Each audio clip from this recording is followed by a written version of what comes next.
Hello, everyone. Thank you, Bangalore International Center, for giving us this opportunity to have this discussion.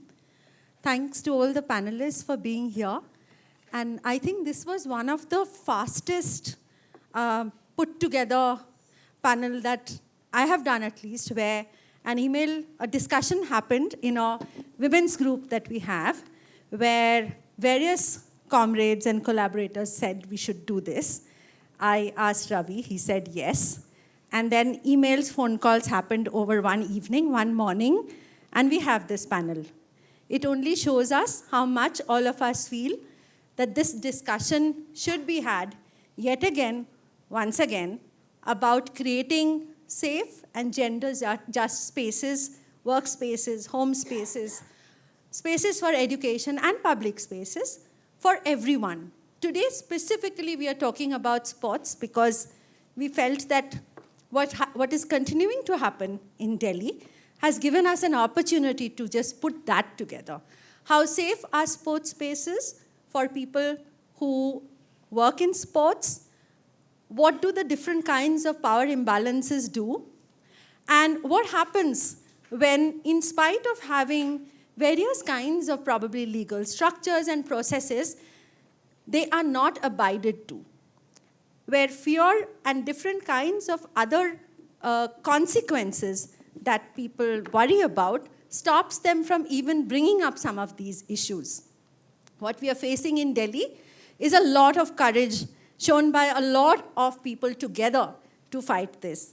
And we here also sit in solidarity with the battle that's going on. We have today a very interesting mix of panelists, and we thought because we wanted to hear from different perspectives, we have two people who have spent decades in sports, brought this country tons of glory through the achievements that they have done, Reet and Nisha, both of them. We have Sharda, who's been writing about sports for a very long time, and she is one writer that all my friends say go to when they're looking for sports writing. We have Nandan, who is a lawyer and has been working with sports law for a very long time and also runs a foundation. So we get that perspective. We ensured we have a lawyer today on stage. And we have Lakshmi, who for many, many years has worked in the space of women, gender, labor, and how to look at rights, violations, and abuses thereof. So Lakshmi, thank you for being there. At this point, I also want to thank, before we begin, specifically Cynthia, Nisha Abdullah, Nimi Ravindran, and all the people in the WhatsApp group who helped us to put this panel together. It doesn't happen with only one person, so thanks to all of them. I want to begin with asking Lakshmi, what do we actually mean when we say safe and gender-just spaces in sports or otherwise? What are the key elements that we are looking for? Because before we point fingers, we must know what should be there. What is this ideal space? Dati, and thanks BIC for this opportunity. I'm really honored to be sitting on this dais, and in fact the first thing I said to Arundhati was, I'm not the right person for this, and she convinced me that I should come and share what the women's movement actually has been working on in terms of sexual harassment, safe spaces, and security at work. So I kind of jumped at the idea actually because it's such a different space from what I'm used to. But just to go back a little, even the word sexual harassment is relatively of new origin, and it was normally referred to as eve teasing or flirtation and so on. And when it became a legal term in the legal lexicon was when actually it began to be recognized as the crime or the wrongdoing that it is. And we in the women's movement fought hard to get this term actually even recognized. So that was one of the first battles because of terminology and to take something seriously. Because up till now, sexual assault is seen as rape or, something horrible. Like if you report groping or sexual harassment, the first question is, rape to nahi hua na? So like, zip it up then, it's not serious. So I think we really fought to get the seriousness and the dailiness of this kind of harassment recognized in law and recognized in spaces like workspaces. So that was the first thing. And I think the Vishakha judgment of 97 was one of the first legal recognitions, apart, of course, from the criminal law, which I'll just come to in a minute. Criminal law existed, outraging the modesty of a woman and so on, which was overused for certain things and underused for some things. Very serious offenses were also lumped under outraging the modesty and so on. So getting the Vishakha judgment was really a victory in terms of looking at how this phenomenon should be viewed. And the subsequent law, which took a long time, it came in 2013 only, was again the next step. There are plenty of flaws with the law, implementation is poor and so on and so forth, but that was a step in recognition, and I think that is the first thing, to recognize that this is an issue. Secondly, the redress mechanisms which are set out under law also involved a lot of activism in terms of getting it implemented, repeated court cases to ensure that mechanisms are set up even. I mean, even in the media, we know there are no internal complaints committees in very major media houses also. The Network of Women in Media, we had done a survey and found shockingly that these mechanisms do not exist. So in sports, what's equally shocking to us was after all of these years that there is no internal mechanism. And I think that was what Vishakha and all of these laws that we put forth as a civil remedy. And that I'd like to emphasize, because what we asked for was civil remedy so that issues are dealt with in a timely way. So recognition, timeliness, and very immediate handling of issues is what actually prevents issues from being piled up and going beyond the sphere of the internal. Most of these cases, we find that there is no internal recognition. It is dumbed down. It is swept under the carpet. People who complain are marginalized and thrown out, which is why you have the mechanism of external members on these committees to ensure some kind of independence. So impartiality and independence is the other key characteristic of an effective redressal system, which in most cases does not exist. Even if a mechanism exists, it is not independent and impartial. So these are the key elements, and one of the main ones, which we are seeing again in the wrestlers' protest, is that the complaint mechanism should be free from any repercussion. Repercussion to those who complain and those who are supporting the complainant, witnesses, anyone up or down the line, who face a lot of vindictive, literally revenge when anyone speaks out and anyone supports them. And which is why this protest is so unusual and so brave, that people have been sticking their necks out, knowing that there are repercussions. And that again is something which a law cannot ensure, because the law is there. It does not say how the repercussion has to be avoided or dealt with. And this is something that we are seeing day in and day out whenever we are trying to implement the law effectively. So justice again justice is a whole different discussion actually. It is not only about putting someone in jail or beating the shit out of them like the police would do. It is, justice looks different to a lot of complainants. For some complainants, it could be a public sorry. For some, it could be having someone transferred. For some women, it could be just leave me in peace to do my work. For some, it could be send the guy to jail. So justice needs to look different, different situations, and healing needs to look different. And when I see the kind of protest on the street, I really wonder, what does justice and healing look like for these women and the sympathizers who have stuck their neck out, and sitting out there with, I don't know how much hope there is. And I guess There's some other things I'd like to add, but we could maybe come back to that. Thanks, Lakshmi. So I have noted down recognition of the problem itself, a redressal system that is impartial and independent, timeliness of looking at these complaints, and complaints should go without any consequences. Now, if we can take these 5 key things, I will come to Reet and Nisha, the practitioners in this sector. From your experiences over so many decades, what do you think, what has this space looked like for you from the points of view of safety and being gender just? Reet, if I come to you first.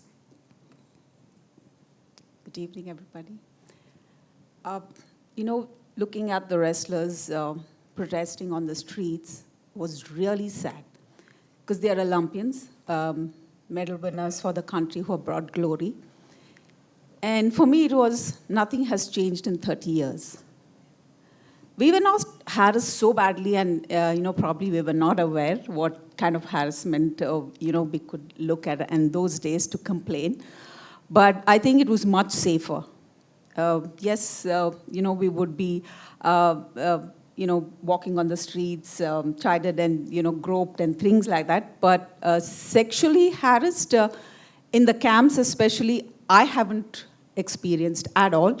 Probably we were aware to keep away from certain things, or, not to be really going to places where, we think is dangerous. Even now, I come from that generations where if I know it is not safe, I will not go there.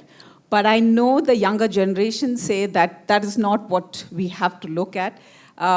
We should be allowed as women to go wherever we want and do whatever we can.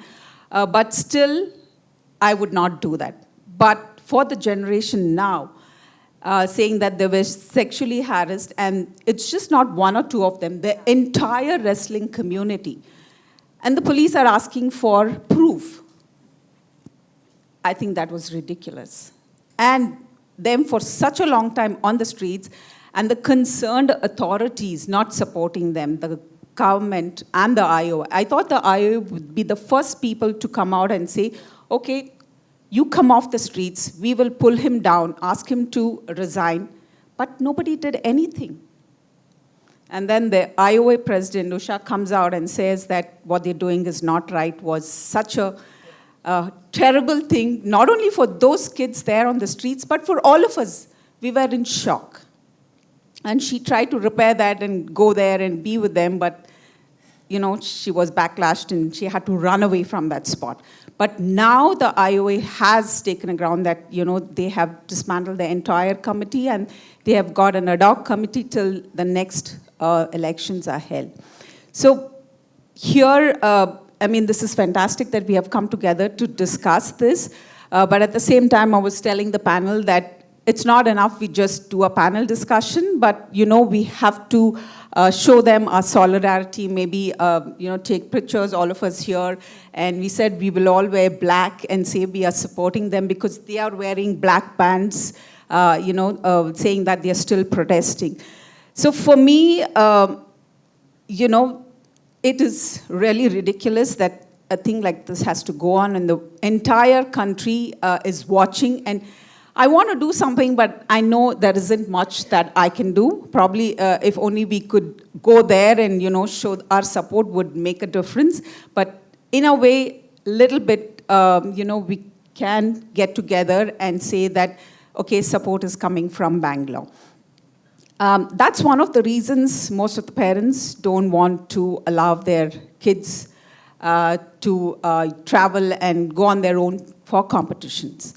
That fear was there even, with my parents allowing us to go out for competitions, because I come from Coorg and Mysore, and if I had to go for a competition outside Bangalore, I had to take the bus from Mysore to Bangalore, and those days no flight because we couldn't afford it. We had to go by train to Delhi for 36 hours and 48 hours. And from Delhi, most of the national camps was in Patiala. So from there, another 5-6 hours by bus. And it's ridiculous. it was sad. We would be scared, but every time we had a male companion with us to travel with us because we didn't know what would happen at any time. But things were not so bad because we were not aware what is the worst that could happen. But now with so much of awareness, the net and the television and everything, people are literally scared. But at the same time, like athletes, we don't have a choice. We have to venture out and travel, and the places are not safe. Even when we go for competitions, there are very few sports which will, federations offer accommodation, decent accommodation, but most of them, the other sports, they have to take care of their accommodation. And if you can afford, you stay in a hostel, otherwise you stay in accommodation provided by them, which is very bad. For instance, even in Kantirava Stadium, the kids come at 6 o'clock for their training, and they finish the training by 7:38, and they have to leave directly to school, but they don't have a change room. They don't have a shower, even till date, in spite of making so much of noise. And the toilets stink, and it's ridiculous. Which parent would want their child to come and, do sports? So we've reached that stage, and we are few of us who always make a big noise, and we are the, bad people in the sports industry. Troublemakers. Yes, the troublemakers. So looking at our younger generation, I mean, she's still so much younger than me, but after her, there are no kids who want to, make any noise. And if you are still competing, you cannot make a noise, especially if you're in a team sport. If you're in an individual sport, like Usha and me, we could still perform, do your best, you're the national champion, so they cannot pull you off the team. But if you're in a team sport, you cannot do things like this. So it is still sad that team sport, it's the men and the women, I must say, they are, suffering. They will keep quiet because they want to be in the team. There are very few, very bold ones who will come out and make noise. So with all of us together and holding hands, probably we can change the system, but I hope that happens soon. Thanks, Reet. Thank you very much for that. Nisha, I want to move to you now, and from your experience again, and since you not only were a practitioner yourself, but you also today teach, and there are lots of young people with aspirations coming to you. So I want to ask you about both. One is that the conditions that we are talking about, Reet, of course, said the first thing was, oh, it hasn't changed. Nothing has changed. What did you feel? And especially to do with the various key elements that Lakshmi pointed out, that these are the key things we need to even call a space safe. What is the state in sports, especially to do with your practice? I would say the last point Lakshmi talked about, which was the consequences. If there are going to be consequences with you coming forward. So this has happened on multiple occasions with me, not just once. I remember being propositioned by a senior official of the Indian Olympic Association. So, I had gone for the Manipur National Games, and at the end, we had booked our flight tickets or train tickets back, and then on the last day, they said I had got an award. I was supposed to get it from the Prime Minister of India. So they said, we as IOA will fly her back. And so they told my parents, unfortunately, we can't give you 2 more tickets. So they said, okay, who will she stay with? So they put me up with a really nice female journalist who I was going to spend that day, get the award, and then they would fly me back. So I was at breakfast the next morning, and she had gone over to get her breakfast, and this gentleman came over. I've never met him before, but he is from IOA. It was only IOA officials. And he came and said, oh, so congratulations, you got the award. So I was just polite and said, thank you. And then I started eating. And then he said, in my room, I have a really big TV if you want to come over and watch.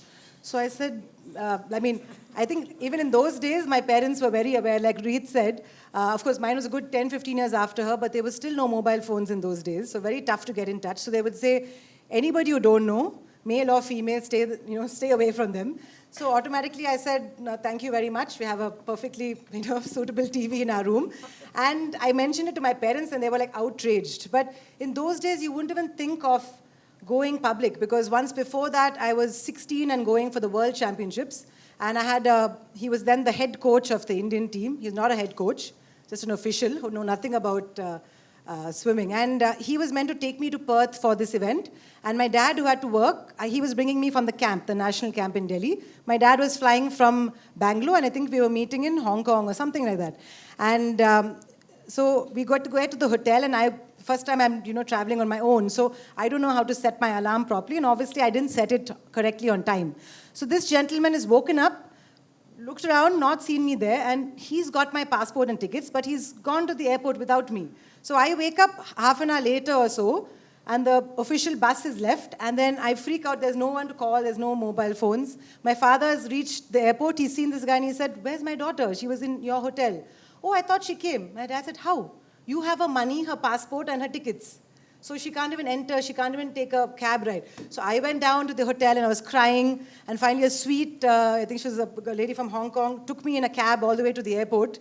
And that's quite scary. And I reached there, I can't enter. So by the time they had realized that I think they put it out on the PA system that parents of Nisha Millet, please come over. And in the meantime, the coach is asking my dad, "Are they calling our flight? Should I go?" And my dad was livid. He said, "What do you mean? She's not even able to come in. They won't allow her to take this flight. Get your bags off the flight, And so anyway, to cut a long story short, I was reunited with them and everything. We went a day later, so I didn't have time to train. But I was very candidly told, I'm sure nothing of this will ever reach the press. Otherwise, you're trying out for the Olympics, right? I don't think you'll get there. It was very, very clear. And my father is one of those loudmouths. He doesn't keep quiet. But in his mind, it was my daughter going for the Olympics, and speaking out. And in those days, there wasn't social media. I think it was just NDTV maybe. And really, it wouldn't have made even a ripple if I'd come out and said this, I would pretty much have to do what they're doing now, which is, lie on the streets. And it was just me on my own. So my parents discussed it, and they said, let's just leave it, but never again, allow our daughter, who's like a minor, to go with any official. So this has happened on many occasions, and in those days, like you said, Lakshmi, consequence is the only reason sports people keep quiet. So I'm so happy that Vinesh Phogat, Sakshi, Malik got together, because if it was just a young group of female wrestlers, we would not be sitting here and talking about it, sadly. Even for people like us who really care, who want to see a change, it took those Olympians and world champions and lying in the streets of Delhi, being beaten up by the cops, And this is after speaking to the cops, speaking to the West Wrestling Federation and IOA, and no one doing anything. And why is this? Is because we don't have sports people at the helm of affairs. And the few sports people who are, like P.T. Usha, come out and say, why did these girls do it? Instead of saying, immediately, this guy has to vacate his post. But he's a member of parliament, right? So even there, that's higher than what P.T. Usha probably, she knows who's the boss, literally, So I think the fact that if you look at somebody like Adil Sumaryawala, who's an Olympian, after he took over the Athletics Federation, with a lot of other people and goodwill and money and funds, you have a Neeraj Chopra. So first of all, what we need to do to clean up sports, and this could be one of it, is mention, a lot of us want to stand. I know recently for the IOA elections, I got a couple of calls from sports people. And I said, I really don't want to do it because we're part of the Sports Authority of India, Reet and me, the SAI. We're part of the advisory board. We go for one meeting a year. We discuss very cursory things that make no difference, like changing the name from Sports Authority of India to Sports India.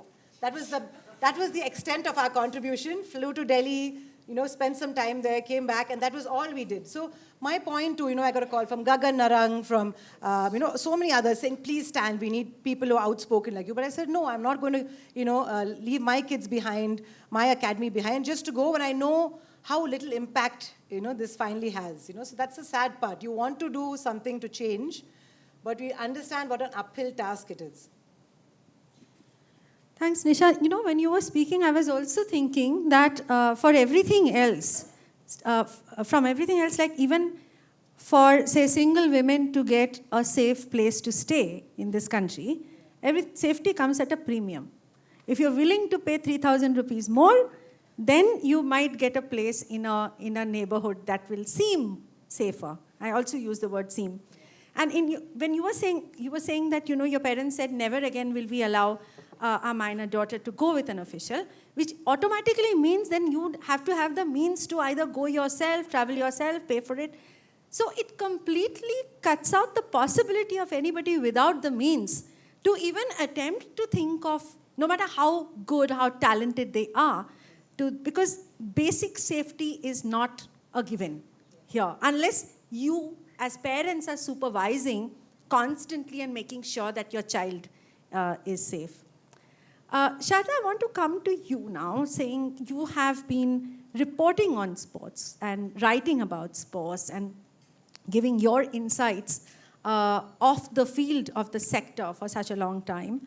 I want to ask you about the power imbalance between people who are practitioners of sport and people who run it. So the administrators, bureaucrats, politicians who have power and authority to make policy and not implement them, and people in sports who are actually using their great talent, perseverance to win things for us.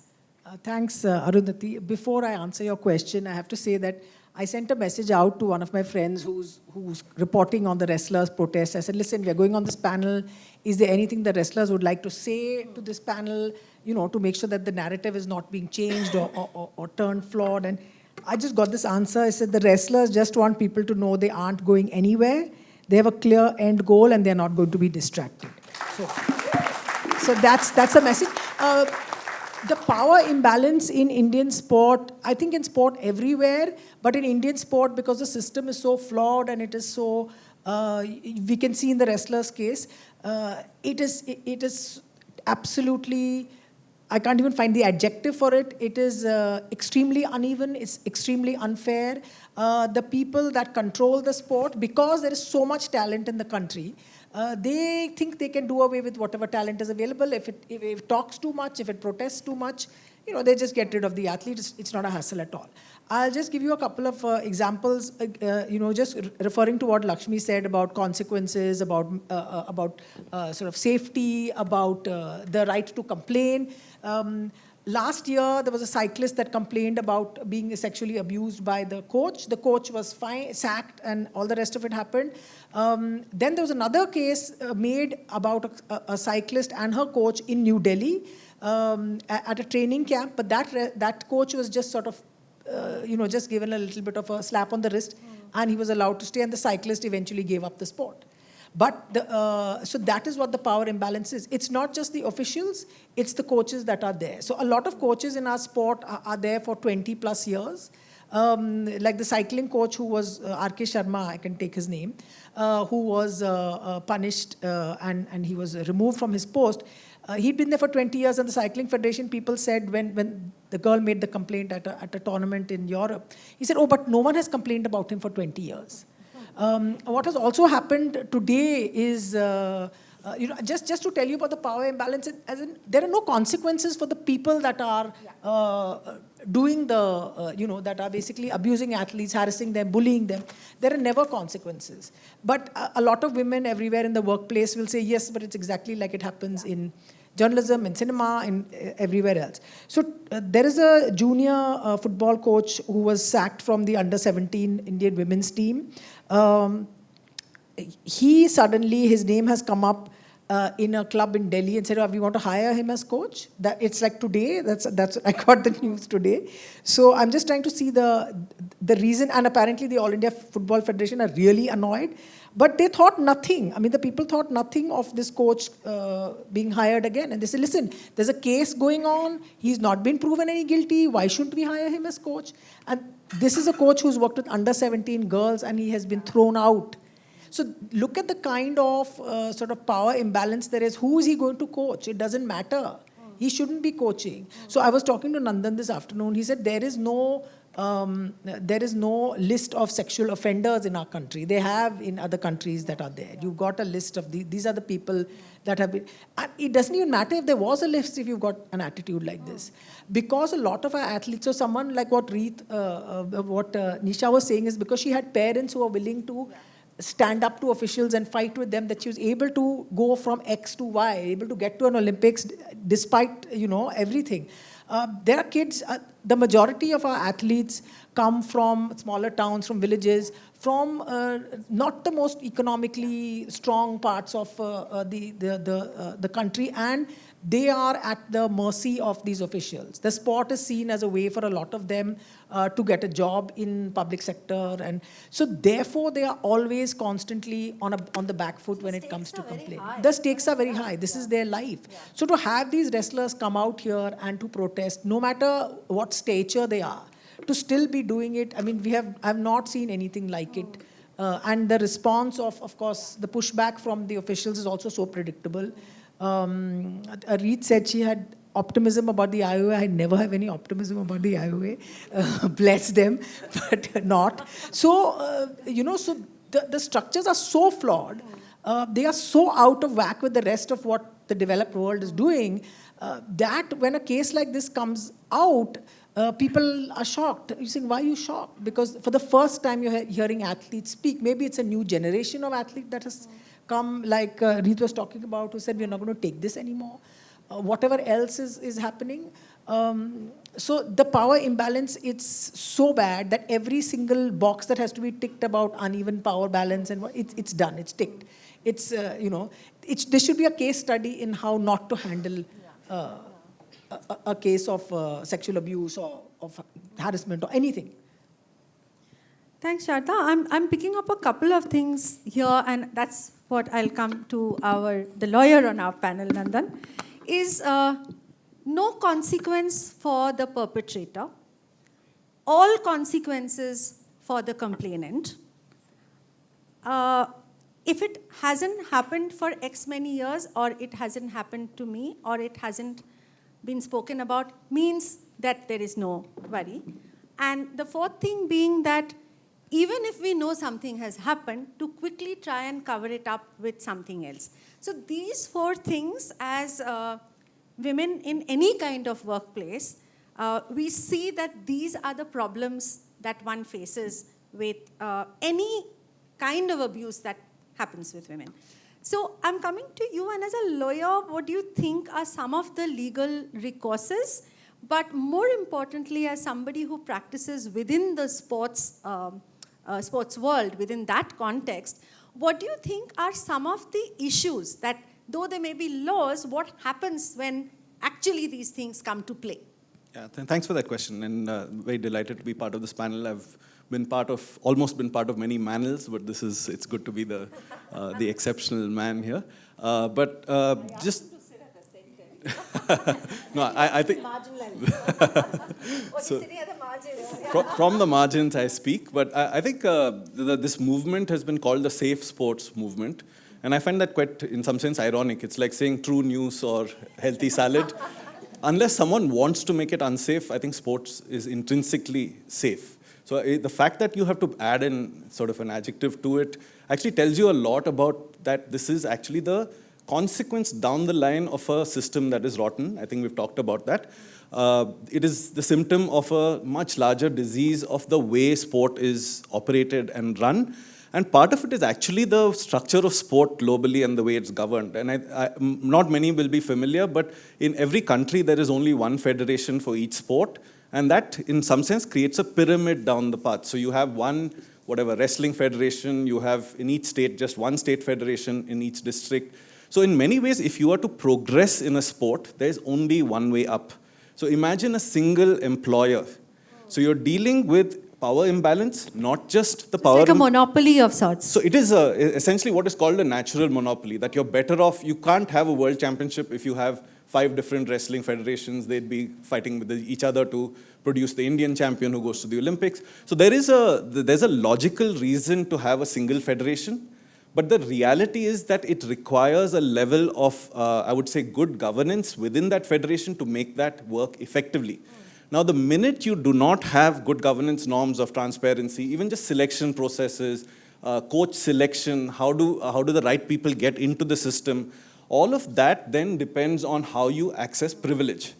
And accessing privilege puts someone in some sense, a power imbalanced position. And now you have to place this within the context of a single employer model. So imagine if that happened in IT. Even if something happens, the person is not going anywhere. There's no out. So the only way is to continue to engage. And in reality, the way that the bodies have been monopolized by sort of coteries and power structures, that person's not going anywhere either, even if they leave the chair of office bearer, president, whatever else. So the ecology is very, very sort of similar, and there is no way up, there's no way out. So it puts you in a very, very unique situation where you can't even question the system, which is what Nisha and Reeth talked about. And a system that doesn't question itself only further, in some sense, embeds the power imbalance, because there's no, in some sense, dissent from within. Any system needs people at the bottom, in the system, at different levels, to be questioning the system. Now, you don't have that from the athletes. Very often, you don't even have it from anyone other than one or two people in a federation. So it becomes, in some sense, a self-fulfilling federation. Right? So just to contextualize, at one end, you have a monopoly system. Two, the nature of sport itself actually lends itself to lots of ambiguous spaces. So what you would consider in many other cases grooming towards a sexual offense is very natural behavior in many ways. I'm not meaning to conflate the two, but touch is important. Differentiation between good touch and bad touch by a misuse, unclear. A swimming coach who holds you under the water. So in some sense, the child or the athlete may not even know when the day that line is crossed. Yeah. What it also offers on the other side is plausible deniability. Saying my hand slipped, I didn't do it intentionally. We see that all the time in performance arts, for example. So I think sport actually has these elements where by the time you know it's too late, and by the time it's too late, that other person has already figured out and covered their tracks. So in some sense, asking the wrestlers, where did sexual harassment happen? He was just sitting next to you and his thigh touched your thigh. Why do you consider that sexual harassment? Is a most absurd question if you haven't been part of that journey, right? Yeah. But just to answer your question on what has happened, I think more mature systems like the US, they've had the Larry Nassar case, the gymnastics case, which has been massive. They have US swimming. In Canada, there have been multiple cases. What has tipped the balance is that the person not only has gone to jail, but the federation has had to cough up millions of dollars of actually compensation to the athletes. Now, our federations are, bankrupt in, at least financially. And there's no way that money is going to come because all the money comes from the government, right? So it would be the government compensating the athletes. So until we reach a point where there are genuine consequences to what we call duty of care. Now, whether you're the coach, whether you're the selector, whether you're at the top of the federation, it's your duty to create a safe space. It is not the athlete's obligation to claim safe spaces. And I don't think we're anywhere close to that. I think we're even just sort of fighting for basic principles of good governance. Do you have a selection policy? Is the timer being sort of used the same for everyone at the starting blocks? It's just such basic, simple issues. And when you have such ambiguity and such ability to manipulate, that's when the power gets even more, the imbalance is even greater, and I'm sure Reeth and Nisha have faced it as many others do. We hear of so many cases where we know something has happened, the athlete is unwilling to report it. And that is just a reality. I'm talking about dozens and dozens of cases, not the one-off. Yeah. Can I just jump in here? I found that thing that I was looking for. So the coach's name, the under-17 coach, his name is Alex Ambrose, and now I'm going to take names because it's there on social media. Anuj Gupta is the owner of Sudeva FC. Says he has not been proven guilty. He's currently on bail and he cannot be barred from earning his livelihood. So we have not done anything wrong by appointing him coach. Okay, so this is Anuj Gupta. Now, the other thing, the absolute ambiguity of it. Anuj Gupta is also the president of Football Delhi, the official footballing body of India's national capital. So you've seen this guy who holds these two posts. He owns a club and he also is the president of the Delhi body. And he's saying it's okay to hire this coach. So you're looking at something which in common sense principles is absolutely unethical and maybe illegal if the law, they could bother with it. Conflict of interest in that easily. Yeah. I mean, even the case, there is conflict of interest in the formation of the Athletes Commission in India as well. One of the people on the Athletes Commission is an IOA vice president, Gagan Aram, whose name was just taken. So there is all this that is also going on. So power imbalance is literally at the point at which Indian sports begins. I'll come back to the practitioners again. Nisha, I'll come to you. And I was wondering, after listening to Nandan, I'm just like overwhelmed with the enormity of, and probably Sharda, you put it well, that's where it begins. What do you think, say 2 or 3 key gaps that you feel right now needs fixing. There's an overhaul of the system which is used. But right now, if you were, say there was a panel that was looking at how do we make the sports space safe, and you were to look at two or three key gap areas, in terms of priority, what do you think they would be for you? I would say, first of all, having a lot more female coaches, teachers involved in sports. And I see that so, vividly when we go for a state meet. There's me and there are 30 other male coaches, on the deck of like a state meet. Yeah. Maybe there'll be one other female coach now, after so many years. It's just ridiculous. I've actually had people come up and say like, where's the person who runs the academy? And the name of the academy is Nisha Malik Swimming Academy. I was like, me. Like, okay, so who do I talk to? Me, So when I go to negotiations, they look at my husband first, and sure, he's my partner, but I always lead the negotiations, and they're still looking at him. And I'm like, hey, I'm over here, So I think, first of all, encouraging women to pursue sports as a profession. I see a lot of it now, whether it's a Jwala Gutta opening up a badminton academy, Ashwini, Reet, all of us are very involved in sports. And that's a good way to encourage, kids. I know, even in my own academy, we had one instance where a parent called and said, I know your coach is very good, but my daughter's been complaining of some pain in her private parts. Now, I've asked her, but she's young and she doesn't know what it is, but I'd like to know. And so we obviously took it very seriously. We told the mom, please take her to a pediatrician and get her examined and tell us. And, we stopped that coach immediately for that point of time.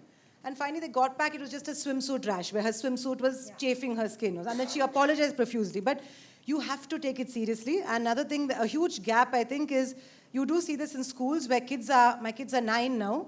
I think when they were 7 itself, they were taught about good touch, bad touch, So they would ask me like, what if it's somebody we know, but we feel it's a bad touch, And they have discussions. We were not even, we wouldn't have these conversations with our parents. So I think the fact that they're starting it in schools, maybe we need to do this in clubs as well, academies, like how you get a list of all the banned substances from WADA, who's our NADA, WADA, all of them. You get a list of banned substances. All athletes are made aware of it, so you can't say you didn't know. Similarly, they need to put this out, especially national camps, when parents are not allowed to be in the camps. I think that, like you said, a lot of the kids don't have that, they're not educated, they don't have the knowledge that some of the kids who are more privileged have been hearing this for a long time, Even if it's a friend and they are not comfortable the way they're touching you, like you don't have to go and hug people. I say this all the time to my kids. So I think that is really a big deal. We need to tell people that it's not okay. And a lot of these junior, I know there's a minor who's also protesting. The fact that it's such a serious offense. Yeah. But having said that, I have seen a little bit of change. I know there's a case in Bangalore. This was not sexual abuse, this was physical abuse of a coach hitting a girl, a student, in one of the top swimming academies in Bangalore. I happened to also go to that academy. I had just kind of retired from my career, so I got a call from the Women and Child's Rights Commission. Her parents had actually said, like, they had gone to the head coach, he didn't do anything, I looked into it, nothing happened. And more than anything, when she went back to the pool, because she had approached the head coach, now the coach who she complained about was treating her badly, yelling at her, kicking her out of practice, and it was not something small. He had hit her and her ear started bleeding. So it wasn't just a light tap on the arm, which is still not okay, but this was a serious offense. So they called me and they called a couple of other athletes, female athletes from that club, and they said, have you seen anything? Now, I personally had not witnessed this because he was a water polo coach, he wasn't a swimming coach. It went all the way down almost a year, and at the end of the day, because it wasn't sexual harassment, like you said, if it's not rape, then it's like, he needs to earn a livelihood. He's promised he'll never do it again. He's written a letter of apology, and this girl quit because she said, I know he's going to be, he's not going to treat me the same. Well, her teammates also, she said, she felt a little bit of animosity, like, why would you go get our coach involved in this? So the whole system became very hostile, the environment became very hostile. She left the sport. She could have, been winning medals for India, for all you know. And the coach still continues at his post. So then the club said, we take this very seriously.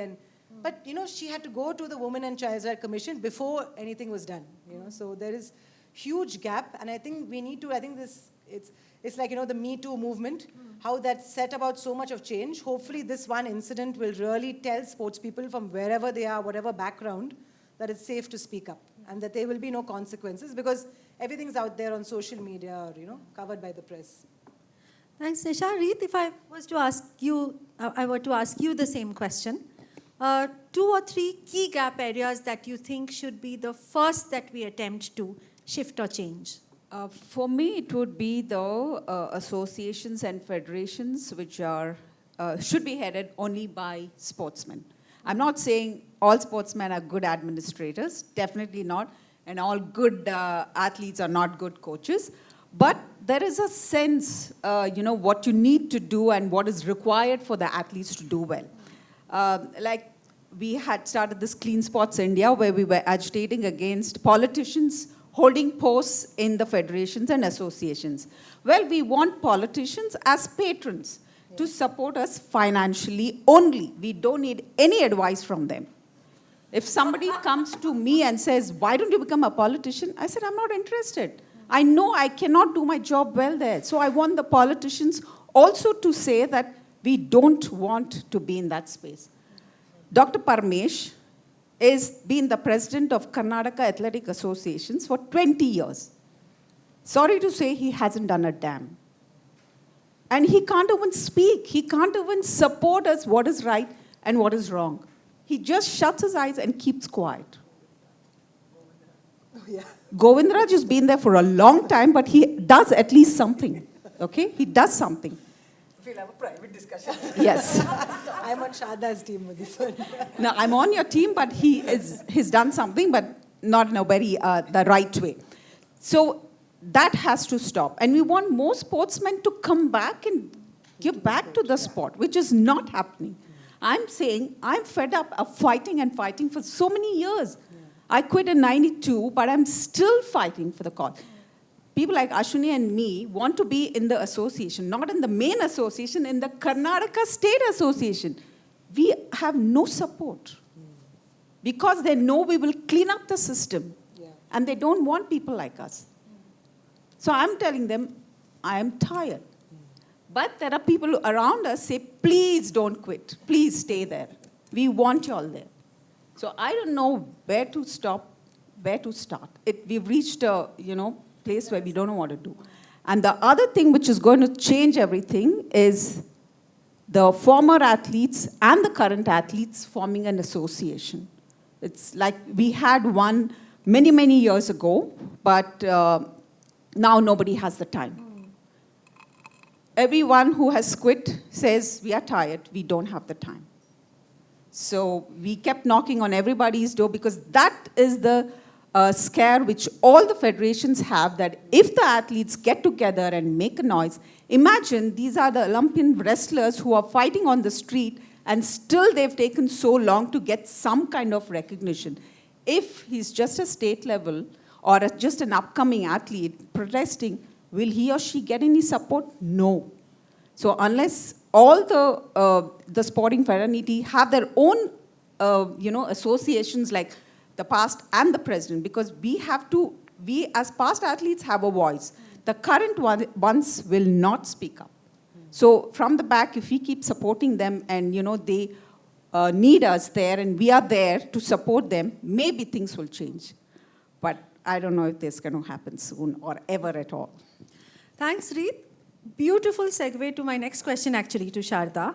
I'm left with this amazing vision of unions that are going to bring people together to do some collective action. And so my question to you is about collective action. What we are seeing right now in Delhi is that started by some people and suddenly it starts gathering force and speed and solidarity from different parts, different groups who are finding alliances due to different reasons. Some of them may be vested interests also, but who cares when the larger goal is that of something positive that you want. But we often see, even in our activist circles, that collective action comes at the point of redressal. It comes when something wrong has been done, and then we go and say, we are protesting, etc. I have a two-part question for you. One, what do you think is the role of collective action, and taking off from where Reet ended, that association, union, bringing together? Could this be a feasibility? And secondly, could collective action have a proactive role? Could collective action build things in process before things go wrong? And how would political will impact this collective action, do you think? So I'll just answer the first sort of question about, what will be the consequence of. In Indian sport, players' associations are looked down upon. They said it's union-bazi, it's not at all encouraged.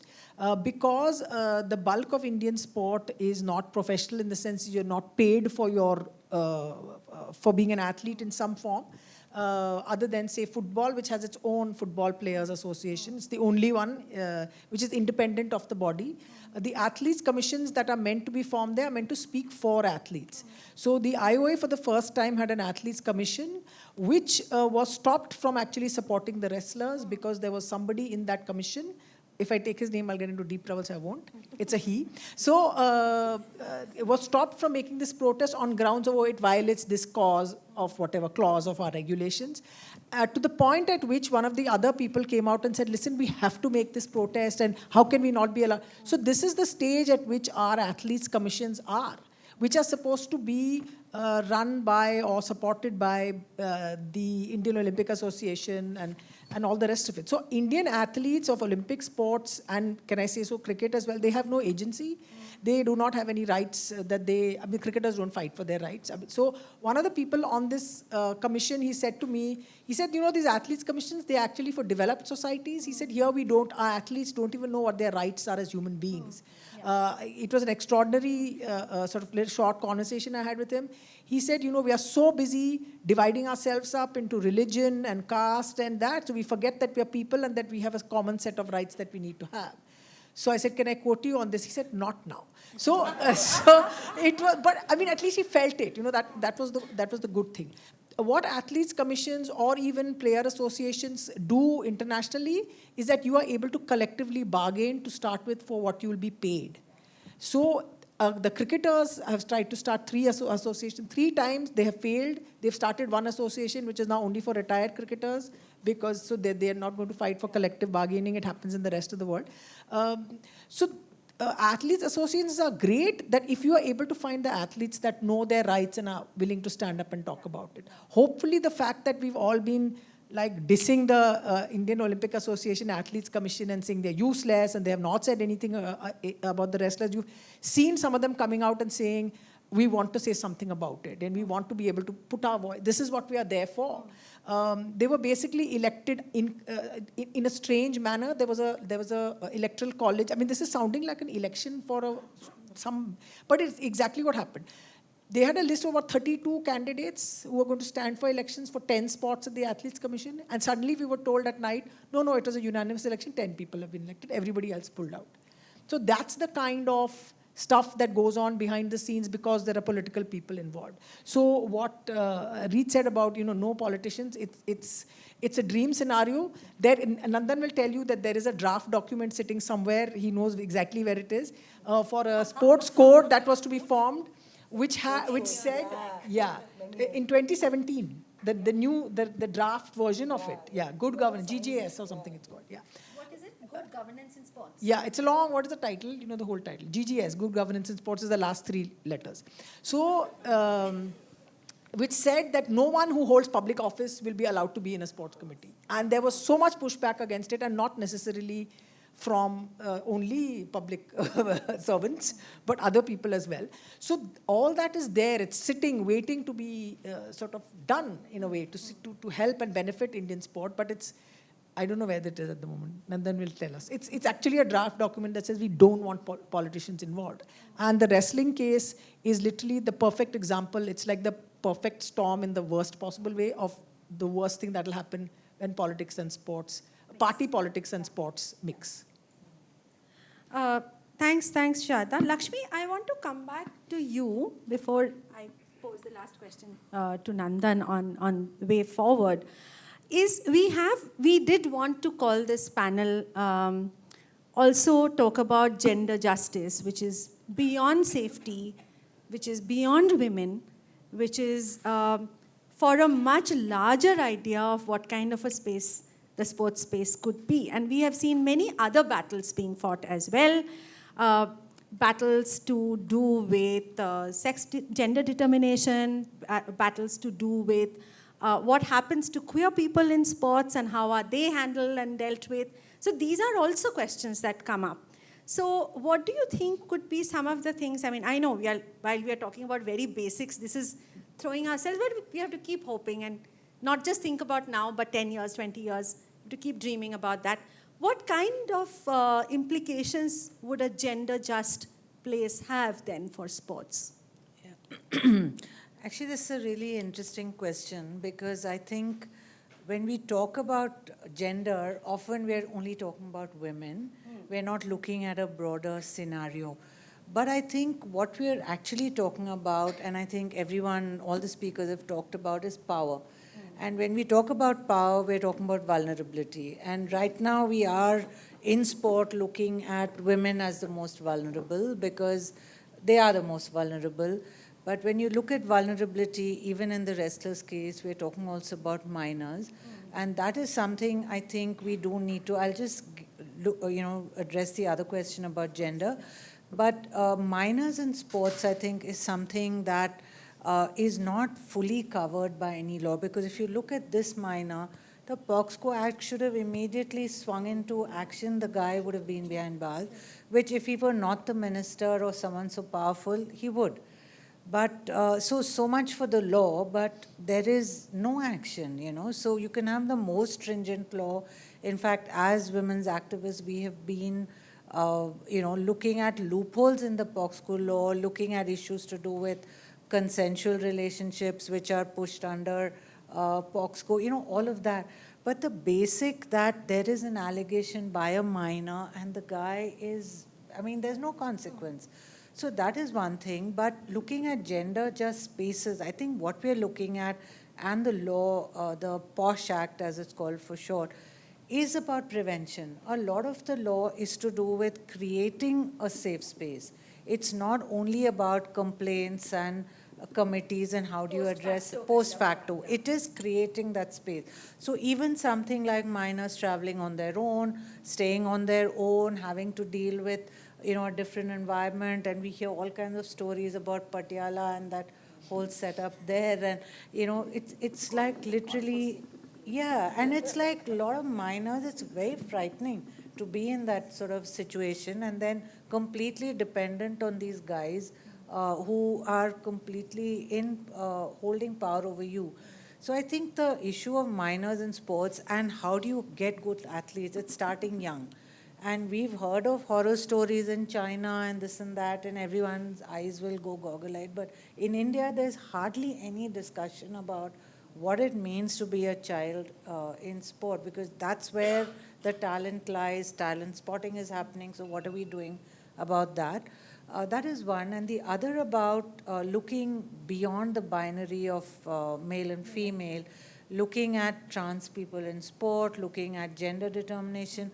I think a lot of these very high-profile cases of Shanti and Caster Semenya and all of this did bring into attention, bring to public attention that it's not such a simple thing. You're not either male or female. You need to go through a gamut of definition of what makes a male and what makes a female. And getting to a space where sport is going to be about ability and not about gender. Like, do you have, say, even wrestling by weights? I don't know enough about sport to know this, but given, male hormones and female hormones, is there a possibility of dividing up categories in terms of capability based on your body, not on your gender? So I think we're still very far from it. And within the sporting community, when there were pretty much horrific instances of, Duti Chand or Shanti literally being excommunicated, ostracized, humiliated, there wasn't, or maybe I'm wrong, I don't know, not very much support from within the sporting community. And all of it came from women's groups, not a lot of support either. But still there was some understanding of what it means to be on this cusp and fail a gender determination test, It came from feminists, it came from queer activists who could understand this. So I think when we're still talking about such a lack of safety for women, the lack of safety or even the space for trans athletes is like literally a dream. But I think our business on these kind of panels is also to not forget that dream and keep that going. I also think one important fact is history, which we keep forgetting all the time. And I just want to remember, because it was at the height of my involvement in women's groups in the late 80s and 90s, when sexual harassment was just coming up as a term, as I mentioned. Rupandev Bajaj case had come in 88, Indira Jai Singh had fought it in court. So it was in discussion. That's when the Ruchika Girotra case happened.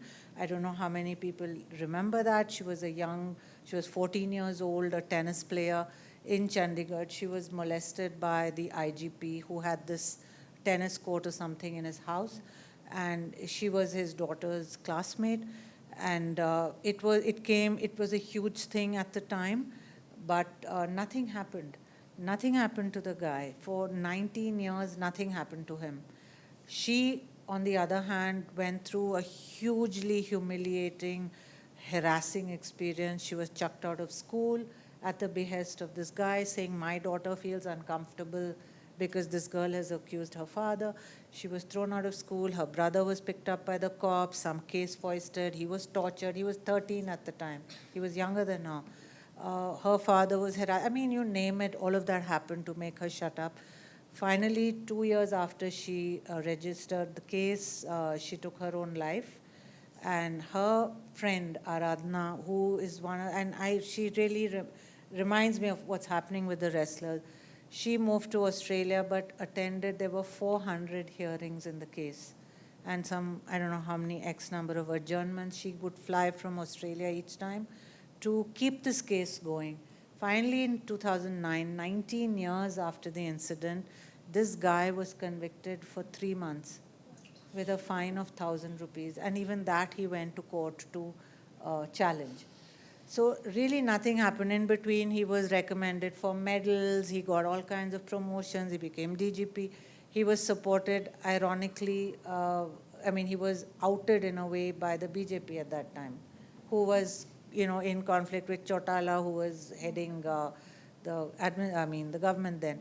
So, it is politics. It is about power. It is about vulnerability. And I think these lessons have to be learned. We need to remember young girls who've, been pushed out of sport, who've been marginalized, and who've actually lost their lives over incidents like this. So that girl, her friend who was a witness, was a star tennis player who just stopped playing tennis from the next day, literally. So these are stories we know. How many do we not know? And I think it's also, as a media person, a duty in a way to keep these stories alive, to show patterns. And I think that's also what happened with the Me Too movement. Some celebrity cases came out, but a whole lot of other cases found the space to speak. And I think that's what's going to happen with the wrestlers. And I think it's up to the media to highlight these cases, show trends, show patterns, and push for some kind of systemic interventions, Thanks, Lakshmi. Thanks very much for those points. Payal Sengupta was supposed to be on the panel with us. She's an entrepreneur, sports entrepreneur. She runs a group of sports lovers in Bangalore. But she sent a very small, a short note which I would like to read out, because it specifically talks about, she's involved in a lot of training, and this specifically talks about the psychological damage that happens and how that one needs to also protect against that. And I'll read this out. So when we started talking about this panel, she actually asked a lot of young people who train with her. And a lot of them said, I love sports, but it's scary to think about facing discrimination or worse. And then she says, these insights shed light on the challenges faced by women in sports and emphasize the need for comprehensive support systems. It is crucial to provide mentorship, guidance, and counseling services to help young athletes navigate their fears and rebuild their confidence. By addressing the psychological impact, of such incidents and fostering a safe and inclusive sports culture, we can encourage many more young girls to pursue their sporting dreams with renewed determination. So she put a lot of focus also on that even being in a system like this, what is the kind of impact that it has on the psyche of sports people? For the last question, Nandan, of the panel, and then we'll open this out. I'm sure you have many questions to ask. What do you see as the way forward in terms of not just as a lawyer, but also as somebody who runs a foundation for sports? What do you think could be some of the steps that one could take in looking towards building this kind of space that we're talking about? Yeah, so I think when we talk about reform, I always have what I call a sort of a 4-item toolkit, if you're allowed to use toolkit. But it's essentially laws, architecture, morals, and markets. So these are the 4 things that in some sense influence us, but also can influence change if we want to proactively deal with this. And I'll talk about each of them. So architectures are not necessarily just the physical architectures, but the spaces we create and how we create them. So it could be just at the very grassroots level, bringing in compulsory child protection policies and simple practices, like when there's a masseurs, there's no male masseur with a female athlete without another person in the room or another woman in the room. So I think there are some basic, simple solutions. Some could be larger, and Sharda and I talked about that. In many countries, they actually have a sexual offenders register. And actually, part of the duty of care of any academy, a federation, is actually to go and do a background check. I mean, we do that a little bit more and more with people who may work in our homes, but why aren't we doing that in these spaces which are quasi-public spaces? So those are, in some sense, architectural, where physically you're making each of those places safe. In the sense of markets, I think there have to be consequences, and I think the hardest consequences are financial. What Australia has done is actually built a code where there's an automatic penalty for a federation if anyone in the line actually indulges in a form of sexual harassment. So the victim of sexual harassment gets an automatic payout. So they're part of a framework. So building more frameworks with financial consequences as much as an FIR is sort of reputationally damaging. Maybe not that reputationally damaging to someone who already has a few others. Morals, and I think morals is an important one. If we actually care about this, in many ways, sport is unique because it shows us a mirror, and I think this is a great case of it showing us where we are as a society. But it's also a harbinger of change. Like it is, in many ways, this is an opportunity to, and it's not just young wrestlers who are looking at it, it's athletes from all sports, but it's also women in the workplace. It could be boys as well. There's lots of young boys who've been subject to sexual harassment in the sporting context. There are parents of young boys who are harassed by selectors. I mean, there's a large number of people. And I think all of us recognizing that we are stakeholders. You may not fall within the sports pyramid as part of an academy or playing, but all of us actually are downstream of what happens in sport because it's such a large part of identity. And that notion and feeling among all of us of stakeholdership, it doesn't need we don't need to have a Reith to go and be the leader. Why isn't everyone as concerned as Reith? Because they feel, oh, it's not sport, it's not me. So that notion of changing the moral structure of how sport is played, because it's actually all sport is played in all of our names. It may be an athlete going out there, but it's public finance, it's the name India. And I think it carries something to when people know that you actually care about them and not just their results.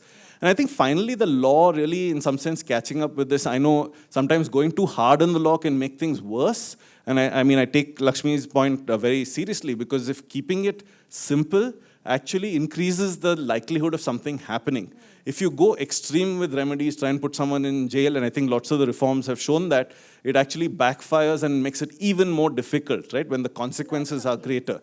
So just finding, in some sense, the right the balance between finding moral suasion and changing what is appropriate. But for me, the simple one on law is just changing the way sport is governed with stronger sports governance codes, Sharda talked about that one there. In 2017, change has to occur. And it is because all of this, and the judiciary has come to the party recently. There's literally 40 or 50 cases handling the federations. And what they've clearly held is, yes, these are private bodies, and they need to be private bodies because of the principle of autonomy, which is you actually don't want the government in this and actually controlling every federation. But they're private bodies exercising a public function. So they're actually running a whole segment of our lives where they're the monopolist. And I think that comes with certain responsibilities which we must take seriously as sort of public-spirited citizens, not just athletes. And I mean, we're very fortunate to have athletes lead the way, but I think everyone needs to care about this enough. So I think that's a brief toolkit. Thanks very much. Thank you. Thanks, Nandan.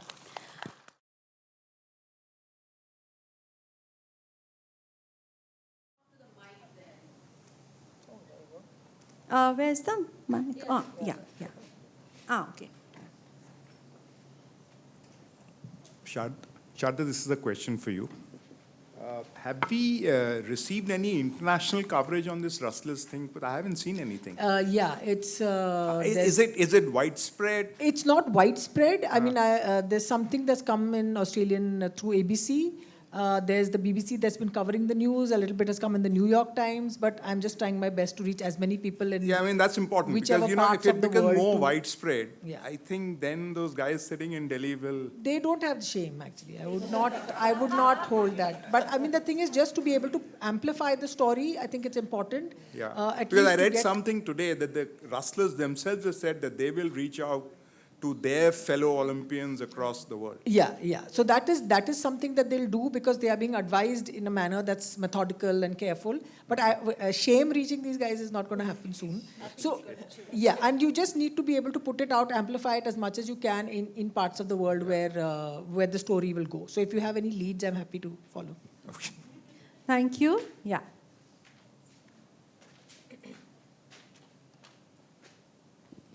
Hi, my name is Shiva. I represent India's number 4 in badminton as his agent and former India number 16 sitting there. Right.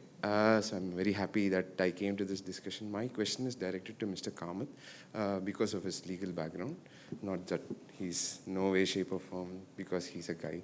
So, sir,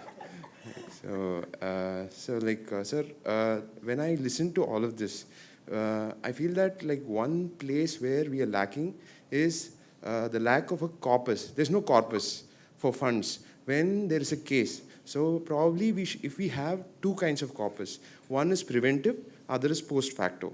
So for preventive, this is the kind of corpus that we need. And there are responsible corporate entities. Like off the top of my mind, I'm in talks with Nitin Kamath from Zerodha for many things. So people like that would readily contribute. And they don't need to contribute for free. When we are talking about athletes, we are talking about athletes in various communities. So it could be one person in Moga in Punjab to one person in Kochi or Kanyakumari, right? So all these people are from various backgrounds. We can hook up like various brands from various places, make them, leverage these communities into something, business and all that, and we can put that money into this corpus. What we need probably is a think tank with lawyers, athletes, and business people who could help this corpus so that there is never a dearth of money. See, what tips the... Sorry, I want to check what the question is. The question is, how do we go about that? How do we create that corpus? So, yeah, I think firstly you have a lot of faith in Kamath, so I'm glad. Nitin Kamath or Nandan Kamath. But I think it comes back to one of the points Sharda made, which is actually collective action. So the things that player unions do well is actually protect the core of their athletes through exactly like what you talked about, legal funds, defense funds and other things like that. So if you wanted to do that, unless you actually have an organized core of, and internationally there are World Players Association, there are many other unions, if we are able to bring together athletes, I don't think it's a difficult one. It's not an easy one to fund, I'll tell you that. It's not a fancy thing to be funding a legal defense fund, but I'm sure it's possible. But first you need to have people together. And I think one of the points Sharda made as well is that it's not just about having an athletes union, you actually need everyone to come together. Because the strength of a union is when it's universal. The minute you have a few people breaking off from the union, you actually have, in some sense, cannibalization of the union. Because there is an incentive to break away and to be not with the union and to be sort of more associated with power, right? So I think working towards a universalization of player unions, you can't have a half-hearted attempt. And maybe there are, in a methodical way, first you need to have the funding of essentially setting up that slightly more universal association, and then funding methodical steps to actually change, I would say, legal standards one case at a time. And I think many other movements have successfully done that. Labor movements, women's rights movements, and perhaps it's time for a sports rights movement of sorts. Sure, thank you. Thank you. Any other question from the audience? My question is to Sharda again. Since you cover cricket, I'll come to cricket. We talk about the sports fraternity, though I don't want to talk about fraternity because I think public at large, we Indians, should be responsible for everything. We should not look at it as an isolated case of sports or wrestling per se. Why do you think, Sharda, the cricketers have not picked up on this cause? Because they are, again, part of... there might be some few examples, I'm not aware personally, but I feel that this has not been spoken about, and journalists like you and others are probably not posing them right in terms of understanding their position, at least. The two things. There are a lot of cricketers, not a large number, not very famous, I must say, not star value cricketers who have spoken about this or supported it in some way. Why are they not speaking? The ones that are in this golden cage, that is Indian cricket, they like the fact that it's very golden. They're okay with the fact that it's a cage. So that is the main reason why you'll not hear them come out and say it. Some of them will. There will be sort of a handful of people, you'll see it in their social media posts that they're able to do it. Why are journalists not posing the question? Then we'll pose it, we won't get a reply. So it's not like it doesn't happen and we don't push and we don't pose. And because there is social media, you're able to say, why is this one not saying? Why is that one not saying? You know, you'll get at least that message out. But honestly, cricket is literally, there's so many people invested in it. Like I said, it's a golden cage and they're happy to be there. So they won't come out because they see it as immediately challenging power, challenging the government. You know, so for the first time, maybe in Indian sporting history, I could be wrong. Please correct me if there's someone here who gives me an example from before. For the first time, the political power is a political party power that is there. So previously, the head of the IOA could be someone from X party. The head of the federation could be someone from Y party. The person in the ministry could be someone from another party, and they'll be able to push and sort of bring about some kind of tugs and pulls and pressures to work on a case like this. But right now, it's just one same range of political party that is there. And in cricket as well. So they'll say that it's like the cricketers will say that for me to step up and say I support the wrestlers means I'm saying I'm against the government, therefore against the current party in power. So that's why they don't want to do it, other than the golden cage, which is a very nice one. Yeah. So Lakshmi touched upon categorizing sports based on capability and not on gender. So can we dream that dream? Like, is that a plausible dream? Dreams are always possible, and they have to be possible. That's why they're dreams. Yeah. But I think something that's happening now was a dream like 30 years ago. So I think there is a possibility. I don't know when it can happen.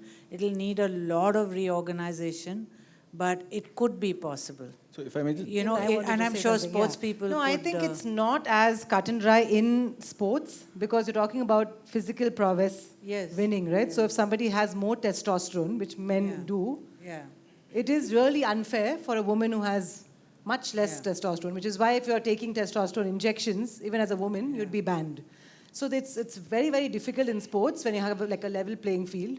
You know, maybe if it's a game like chess, where you don't have to, you know, then it's fine. But in a sport like swimming, if I was up against a man, you know, with a similar kind there are of... certain sports where it might not matter so much. So if like I say may just, archery or, you know, something. So there are actually already 2 Olympic sports where they mix gender, which is sailing and equestrian. So they're already that. And I think the point there is that you actually need a re-examination of this to de-genderize certain sports which actually don't need to be gendered. Yeah. I mean, the reality is women weren't allowed to participate in the Olympics at one point because it was said that if they ran the marathon, they might die. Yeah. That's actually the quote. But I think what you do have is some sports which were degenderized. I think shooting was one of the sports in the 70s. Actually, a woman won the gold medal, and then they changed it back to gendered again. There are 2 or 3 sports in which actually women do better than men. One is 10-meter rifle shooting. One is actually long-distance swimming. So the women's physiology actually is better than a man's in those sports. So I think a greater examination. But ultra marathon running. But again, I think this would need a sort of broader collaboration to relook at it, not only within sport. So sports people, medical people, activists, feminists, a whole range of people who to understand the politics even of changing the existing situation. Yeah, I guess, Lakshmi, when we move from saying that we don't look at gender as binaries, but a spectrum, there itself it sort of problematizes the binary nature. So one has to probably relook at that. How do we deal with that? Thank you. Should we have the next one? Yeah? Yeah, we'll probably take Sir, you, Sir, and one more, right? Yeah. Okay. I'm having a hard time figuring out who's the least pessimistic of all of you. So I have a question which all of you could answer. What's the best case outcome? Of what? Of the wrestler situation. Of the wrestlers. What is your best case outcome so we can figure out who's the least pessimistic? A very public beheading. No, the We can't beat wrestlers this. want... No one will be able to beat this. No, the wrestlers want him to be arrested, right? That's where they will rest. If you can arrest a member of parliament, 4 or 5-time Yes. member of parliament, I think that That's would what they want. give a very strong message, So I don't And think goes even I back- could have come up with beheading. This is like just too pricey. I'm And this speechless. is no. This is also what Lakshmi, you were talking about. That what does justice mean to the wrestlers? It's important to ask them what would they want, and they want arrest. So Yep. yeah. And the federation should know that without the athletes, there is no federation. If the top athletes of the wrestling federation are striking and sitting on the streets, I mean, if they don't train enough to go and represent the country in the Olympics or any other sport which is coming up, they're going to lose a lot of medals. So that they do have a lot of Olympic medals. So and what these Reed is are saying- such talented people. They can just leave the country. What Reed is There are other saying countries is- who will take them on. What Reed is saying is fundamental in sports organizations in in developed sporting cultures. In Indian sports organization, the athlete is not at the center of the pile. It's sidelined, the athlete. Now there are sort of cases where we thought, okay, fine, elite athletes now have some agency. They're able to do this. They can get medical help. They can bully people into doing things. And now you're looking at the wrestlers sitting there and say, no, we are wrong. We are not. They're not where we thought they were. Maybe they are in some issues. In some issues, they're not. So that's the situation. That best case scenario, other than what was just suggested, is that the international federation says that the Indian federation is not run well, that their constitution is scrapped, it's reworked, rewritten, and they change the electoral college that sets up the... Yeah, like what happened with the boxing federation. No, but why are these people, grappling for these positions in sports, Because there's lots of money at the end of the day. Otherwise, why would a politician who has a lot of power already be involved in a sports federation? Of course. So I think a lot of the money that is on money and power both go together. But at least I know in swimming federation, that's why we've had brothers who've run the federation, for 25 years. He can't remember who the Olympians were, He's been in the sport for so long. There's only one reason, And he's on some international panel at the International Swimming Association. Yes. So this is me just grumbling and venting. You'll see a lot of Indian sports administrators being felicitated for being elected onto international panels. Asian Athletics, FINA, they find these strange positions and you're saying and you realize that sports administrators around the world may not be the nicest, fairest, happiest, most just people. That's why they're doing this, and you're finding Indian administrators turning up at these federations. Swimming is a prime example. People from my office, old office are here, they'll start laughing, but I won't. Okay. Thank you for the discussion. I have, there's a kind of a binary in our discussion in that we consider sports persons as somebody and us as somebody else. What I see in any sporting activity like cricket, there'll be 22 cricketers and 2,200,000 people enjoying themselves and having a great time. When Nisha or Reeth win medals, we all jump with joy. So my suggestion or what my concept is that the people who actually enjoy the sport should actually fight for the safety of the sports persons who give us so much joy. The public is responsible for the hardships that sports persons are facing because the public is silent as a spectator, only as an exulter he's around there. We ought to change the concept that sport is for us and we are for sports persons. I hope we can arrive at that kind of an equation somewhere. Thank you. Thank you. Thank you. I think, yeah, no other questions then? Yeah, okay. So that is the end of the discussion today. Thank you, Nandan, Nisha, Reeth, Sharda, Lakshmi, for taking us through this very difficult, challenging sort of terrain, but we end with hope because the wrestlers are not going anywhere, like they said to you, Sharda. And today's session is completely in solidarity with them. We hope that this message reaches them, that this is happening. And when the recording goes online, Sharda, it will be great if you can reach it to them so that they know that we were, in our own small way, we have been here and we have supported them in solidarity from Bangalore. Thank you very much, and thank you to the audience for being here and participating in this conversation. Thank you. Thank you very much.